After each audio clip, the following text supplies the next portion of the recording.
Hello, hello, INO CON. Oh my God, I thought I was not going to get in front of the camera in front of you guys. So thank you so much, first of all, to all of our amazing speakers and all of the attendees and the performers for forming part something that we didn't really know we were going to pull off, and we're so excited that we did. I'm coming live from the Berkeley Valencia campus. Shout out to Berkeley for letting us do all of these amazing things on campus. We would not have been done this without your support. And today I have a really exciting panel with three amazing women in the industry. It's going to be on empowering women of color in the music industry. And we have Jody, Zoe, and Amanda joining us. I'll let them introduce themselves more in depth, but Jody is a creative sync licensing at Ninja Tune. She does licensing for TV, film, and games. Zoe's a community manager for Harmonix and key operations strategist at Jazz Urbane. We know Harmonix from the makers of Rock Band and Guitar Hero. I know we're a lot of fans in the room. And Amanda, the front of house engineer for Janelle Monáe and front of house engineer and production manager for Tegan and Sarah and Ella May. And I'm so honored to be here with these three powerhouse women that inspire me so much. And we wanted to start the session by letting them introduce themselves. So, cool. As Gabby said, I'm Amanda Davis. Originally from Memphis, Tennessee. It's where I am now. I came home when all this pandemic stuff started happening. I wanted to be close to my parents, so I'm here chilling. Front of house engineer for Janelle in October. I make 7 years with her. Tegan and Sarah since 2016. And Ella May, I joined at the end of 2018 and did that all last year. Before all that, I graduated from Roosevelt University with a vocal performance degree and just didn't want to sing anymore. So I went to SAE in Atlanta and was like, oh, I'll just try this. And I just ended up falling in love with being an engineer. Started off in the studio and then kind of fell into the live sound thing. And I just fell in love and it just went up from there. That was 10 years ago. Here I am. that's awesome. I'm Jody in London. I started my career by studying music business. And from that, I decided to go into music supervision. So I studied music supervision from Berkeley Online. And from that, I started working at Universal and worked on ads, games, TV, and where I'm at currently in Ninja Tune, I'm now focusing on UK TV and games. Mm-hmm.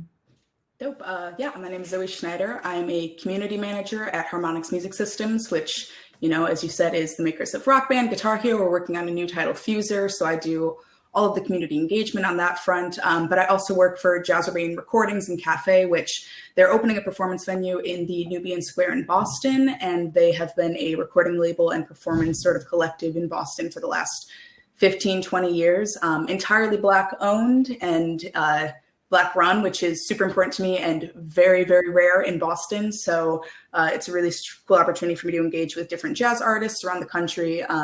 I handle our marketing, communications, artist communications, pretty much any day-to-day operations goes through me and the team we have there. Oh, and before I actually went to Berkeley for undergrad, I studied music business and voice, but then I did my master's in Valencia, Spain as well, and did a little bit of music business and bass. So all types of stuff. Nice. Yes, proud GEMB alum in the room with us. I'll join you tomorrow. We have our graduation tomorrow. Oh, nice. Congratulations. Yes. Our graduation on Zoom, but still we're going to try to make the best of it this year, So I wanted to open the conversation talking about you and the industry, the royal you. So tell me about your experience working in your specific sector, challenges or opportunities you've encountered in these roles. Well, for me, I have been afforded these opportunities just because I am a woman of color, a Black woman specifically, which I have no problem with. A lot of times people are like, how do you feel, they only asked you for the job or offer you the gig as you're a woman. And that's fine, that I am a woman and I am Black. Yeah. So I have no problem with it. I know what I'm also bringing to the table as well, as far as the job is concerned. So that front has been pretty cool. Like everyone, all the artists that I've named have specifically sought me out because I'm a woman of color. And I think that's pretty cool, that they are aware and conscious enough to do things like that. And it's been mostly positive, honestly. When I walk in a room, you know, everyone is, you know, for the most part, happy to see me come in and help me out. And I've had a lot of guys take me under their wings and show me things and be mentors and everything. So I've had a pretty good experience. There have only been, like, I can count on my hand how many experiences, a negative experience I've had, you know, in encounters with people, as far as being who I am and in the space that I hold in the industry. Yeah. That's amazing, especially when we talk about managerial and technical positions in the space. And that's just, women in general have a hard time entering and proving themselves and their worth in those spaces. So it's great that you found people that have valued you, you know, for being a woman and you know, also because of your technical, you know, and management skills.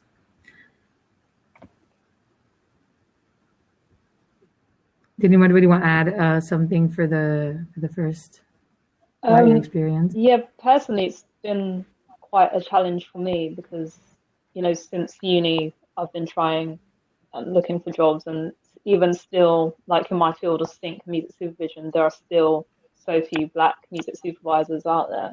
And I think for me, because Jody-Ann is not actually my first name, and I've actually experimented with that to see how many job interviews I'll get with my more white name. And it's just stuck with me because I seem to be getting a response from that.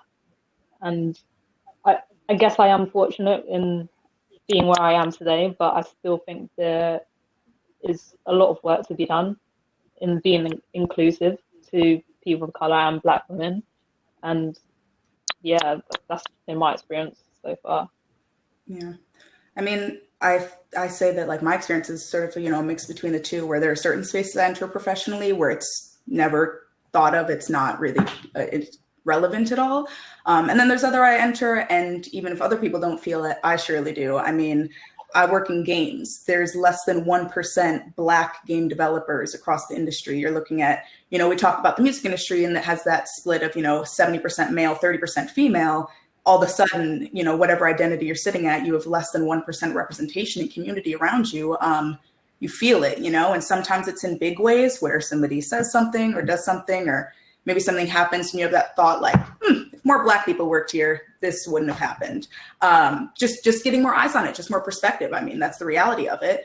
But then there's also times, you know, where it's a huge blessing. You know, I get to feel a part of a very special community. I get to feel like the people who are looking out for me are really looking out for me because we understand the importance of supporting each other and really showing up for, like, our fellow community. I mean, I'll also say, you know, obviously on this panel, we all sit at some intersection, not of just Blackness, but, you know, our femininity. And, you know, for me personally, my sexuality as a queer woman as well. There's a lot of spaces I enter where maybe my Blackness isn't the problem, but my femininity is, or my queerness is. You know, I work for music where I may be probably the only Black person in the room, but there's maybe only 2 straight people in the room. And then I work for a jazz label where it's only Black people, but I can't tell you how many events or things I've worked, you know, concerts, wherever, where I cannot talk about being gay, or I've told my partner, maybe don't come to this because it's the old heads here tonight. And I really just don't have the energy to get into that kind of conversation, or for the gross comments, or for the judgmental looks, because these are people I have to work with continuously, you know? So I think there is something really more powerful, probably more powerful force than anything else in my life, of having that sense of Black solidarity and community. And there's just the tragic reality that, you know, sometimes you have to piece yourself up to walk into certain rooms. And I mean, that's not just true for me or just for Black women. That's true for tons of minorities across all industries. Yeah. Yeah, that's amazing. You mentioned something that I really truly care about a lot, is the intersectionality of this industry. Is that in order for you to be a, you know, a well-rounded person in the industry, you need to be aware of the intersectionality that you sit at as a person, to like then and this also goes into privileges, is recognizing where you sit as it pertains to how you work with other people. And that intersectionality, if it's not diverse enough, that's where teams really suffer. When you said was there one Black person in the room when that came out? The Pepsi commercial popped into my head when you say that. The Jenner Pepsi commercial, is like, who was there? So that is super important. I love that you brought that up. And the gender inequality ratio of the music industry, it is 70-30, especially in technical and managerial positions. So I wanted to ask you all what you think the space could do to be more accessible to women, and specifically women of color. Two main things for me. I think it takes people like us to give access, because we have it, and it's just up to us to give access and exposure to other young women who are looking to get into the industry. I took it upon myself a couple of years ago when Janelle started the Dirty Computer Tour to start an initiative, Line Check, called Line Check Women in Live Production. And I just brought 4 to 7 girls to each. I chose certain cities, and I brought some girls to my sound check, and they shadowed me. And I take them on stage. I show them everything from how we load in and build the stage out, and then take them back to my desk have sound check, and they can ask me questions, all that. And then after that, we sit and just talk, and they can ask me anything, because it is important to me that we give exposure and we do give access to people. Because when I first started, I had no idea and no one to ask anything. How do I get on tour? How do I act on tour? What is in advance?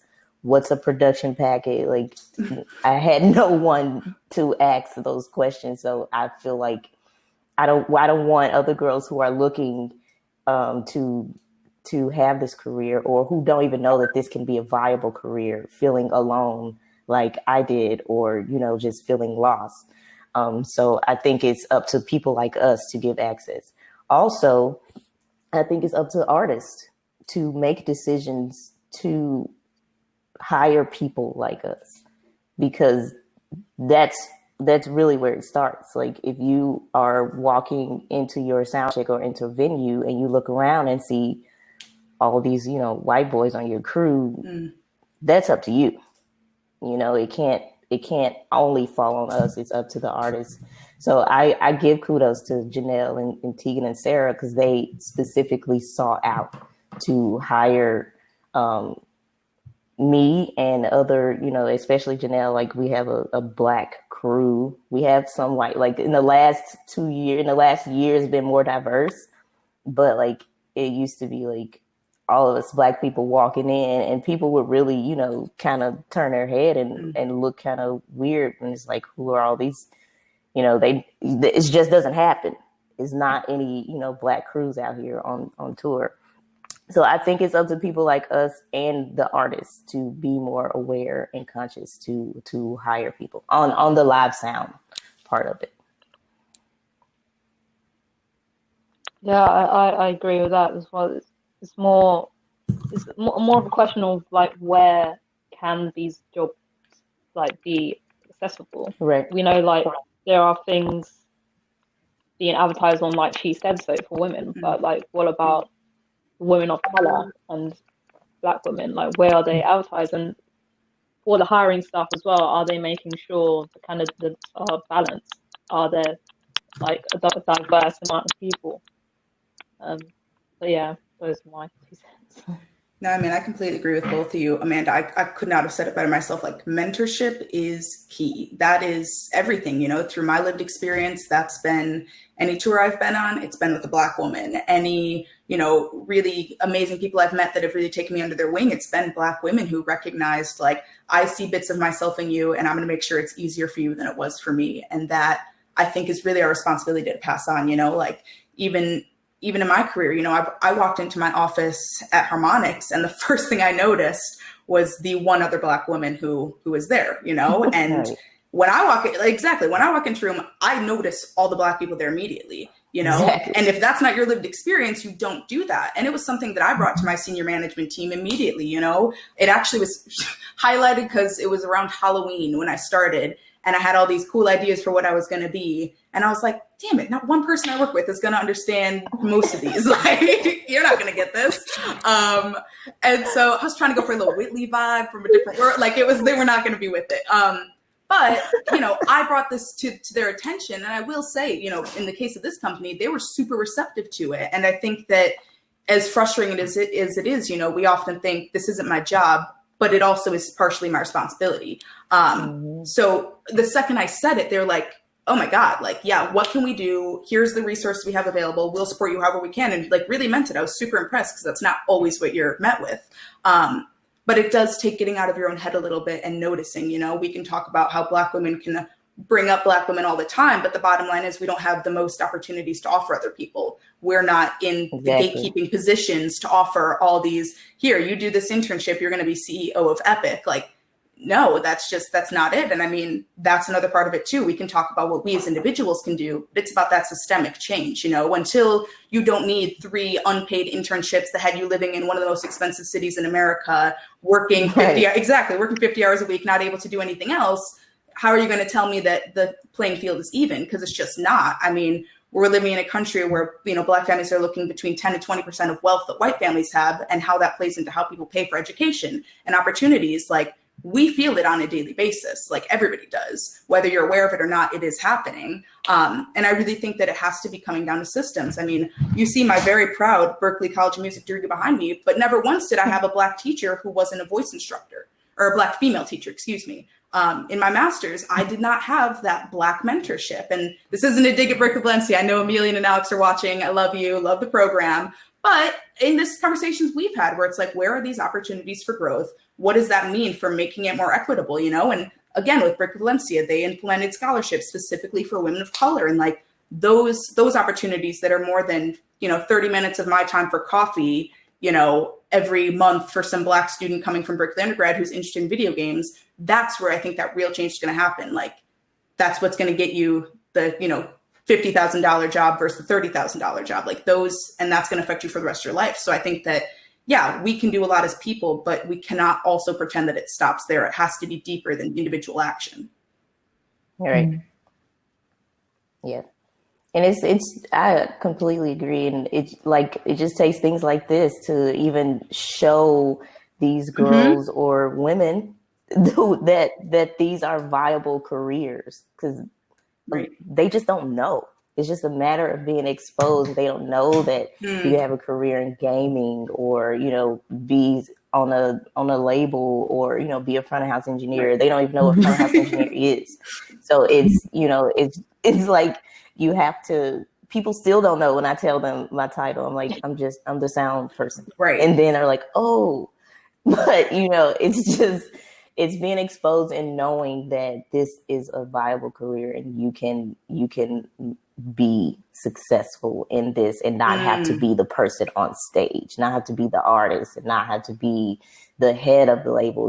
There are other people at the label. There are other people at these, you know, gaming companies and everything that need you, and that, you know, to help them tap into whatever talent they have to fit into these. I mean, I'll also say, I think that especially now, we're talking, you know, the four of us briefly before this started, the world and the industry is changing so much. What skills and proficiencies you're going to have to succeed are going to look so different. You know, we don't know if, and I don't even know now if that's ever been true, that, you know, having a 4-year degree equals immediate success in music. It's always been who you know, right place, right time, you know, opportunity and preparation meet, and you're lucky enough. But like, you know, really starting to open up our minds to success looks like not just X, but Y and Z and A, B, B, C, and like being super, not just as the people trying to chase opportunities, but as the people, like you said, Amanda, as we gate opportunities ourselves, not looking, okay, I want the top of the class from Berklee College of Music, thinking like, where are these other populations where I'm going to get really great talent that just needs a little bit of, you know, polishing, a little bit of support. Yeah. That's very true. Thank you for sharing that. And I noticed that intensity, Zoe, specifically with you wanting to like when we met first for the GMB session that we did when Corona started, you came in and it was so inspiring because we saw like ourselves in you and like that intensity and that passion of wanting to, you know, stay diverse and do all things at once because you never know what's going to stick. And that's so important. But also, you know, it's the thing of like, we sometimes feel like as women that we don't have access even or the voice to be able to achieve these things. And especially with coming, you know, being from certain communities or having like, you know, I'm from Puerto Rico. So like the access to come to even these institutions is such a privilege. So then opening the door for other women in our space is very important. We have 5 more minutes and I wanted to get to a question if we could. We have a question by Melissa Silla. It says, any tips on advice for women of color going into the music industry, specifically in the current state of the US? And I wanted to ask Melissa if she wanted to come on stage to ask it herself. If you can tell me on the chat, Melissa, real quick, and I can invite you. Okay, perfect. I'm going to bring her on just so you can meet Melissa. She's also a Berkeley student. There we go.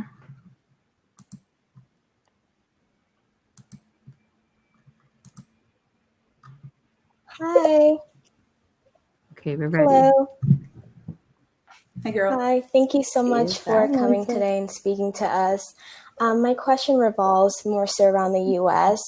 Whether it's prevalent or not, I feel like the U.S. is kind of going in a racial war right now, and it's kind of a defeating feeling to feel more than ever that I solely might not get a job solely based on the color of my skin. So I guess my question is, any tips and advice for any women of color, such as myself, going into the music industry, specifically in the U.S. at this time? What is your focus? What are you trying to sound designing do in the industry? Okay. I would say just in general, it's about perspective. Because of where we are in the U.S., you might have more of an opportunity because people are trying to they are trying to be more inclusive. Like for some reason, I don't know if it's because of the pandemic, you know, people's eyes are opening and they're seeing the divisiveness in their jobs or in their communities or whatever. So I think it's just about perspective and just keep on being true to who you are and learning who you are, because a lot of times the job and the technical things you can learn, you know, and you probably already know, and you're great at it. You're going to keep growing at it. People are concerned about who you are because we have to work closely together. And if I can't work with you, that's the problem. It's you can know everything you need to know to do the job, but if you're hard to work with, that's a whole other layer, and that's something as a production manager I have to consider. So anyone who is in a hiring position is thinking about how well do you work with others. So keep that perspective and still being true to who you are and keep learning who that person is. But know that as someone who is interviewing you or who is going to be managing you is thinking about that. Because anything else, if you're on the team or anything, the job is, it can be done. You know what I mean? Like, you know what you're doing. You're going to get through it. You're going to figure it out. But it's the way you handle it is the most important thing. Yeah. That's awesome. Thank you for joining us, Melissa. We're about to wrap up this session in a minute, but I just wanted to take the time again to thank you so much for being here. I wish we could go for 30 more minutes because this is something that I know we can all talk about our experiences lived. And I wanted to mention on the chat we have dropped in a link tree. We wanted to create space to show our support in the fight against anti-racism. And we're very unapologetic about that, especially in the art space. I feel that, we shouldn't filter it. We shouldn't censor it. We should talk about it how it is. And that's why I wanted to at least add this session into the programming, because I feel like it's important in every space. Again, what we talked about, sitting at the intersection of what we do. It's not just art, it's not just music. You know, in music, there's so much a personal sense to it, and it is who we are. You know, who we are matters when we work. That shouldn't be erased. So I wanted to thank you all for unapologetically working in the space and being, you know, an inspiration to women everywhere. I know you all inspire me to be a better professional after this conversation. So I wanted to thank you so much for being a part of it. Yeah, thanks for having me. Thank you. Yeah, thanks for having us. Thank you so much.